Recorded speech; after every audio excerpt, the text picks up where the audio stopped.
China's first supercarrier, the Fujian, has been confirmed to have begun its 8th sea trials, during which it will test the integration of an electromagnetic catapult system, which the ship is the only one outside the United States Navy to have installed. The testing of this system indicates that all issues with propulsion system, sensors, and other key subsystems have been resolved, and that the warship is now close to its formal commissioning into the People's Liberation Army Navy.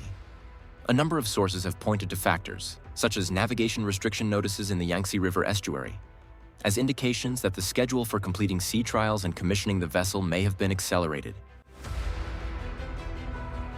A number of sources have reported that sea trials may have involved electromagnetic catapult launches of new J-31 fifth-generation fighters, with marks on the deck indicating that the stealth jets have landed on the ship. The J-31's first trials on deck reportedly began in September 2024.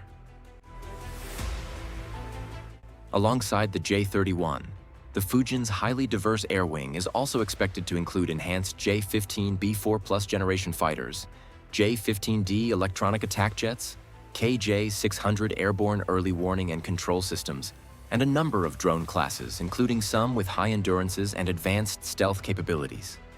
Sightings of KJ-600s in flight have become increasingly frequent, while the first public release of what appears to be an image of a serial production J-31 occurred in May.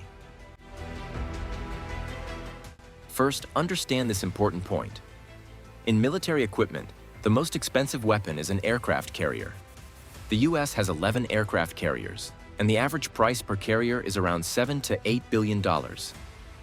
In comparison, China has fewer aircraft carriers with lower displacement, and they are conventionally powered.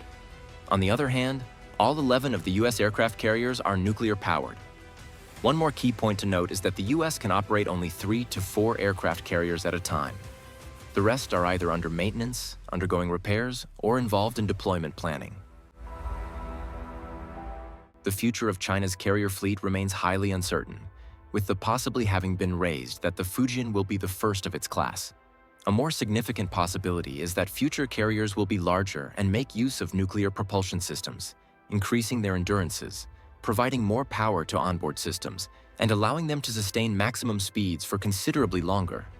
This will likely be determined in part by the extent to which the Navy intends to operate the vessels outside the Western Pacific, as the endurance provided by current propulsion systems is considered more than sufficient for regional operations, while providing the benefit of significantly low production and operational costs and maintenance needs compared to the integration of nuclear propulsion systems. The integration of an electromagnetic catapult system, alongside the Fujian's sheer size, places the ship in a league of its own alongside the U.S. Navy's new Gerald Ford-class carriers in terms of the capabilities of their air wings, with the systems facilitating launches of aircraft with much greater takeoff weights, allowing for carriage of considerably more fuel and munitions.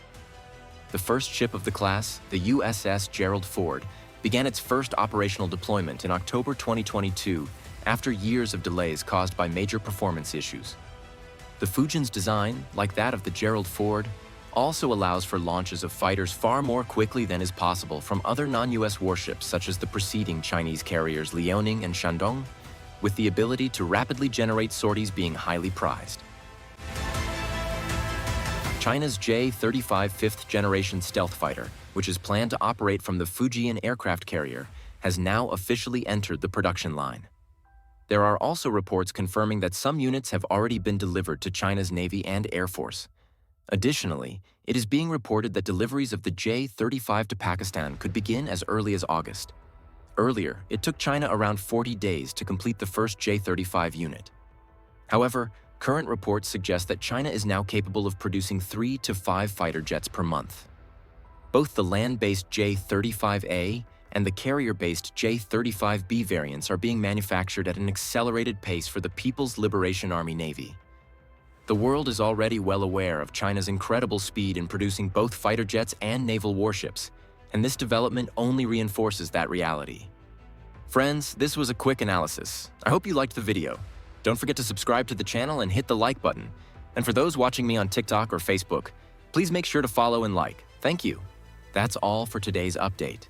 Please subscribe and like this video.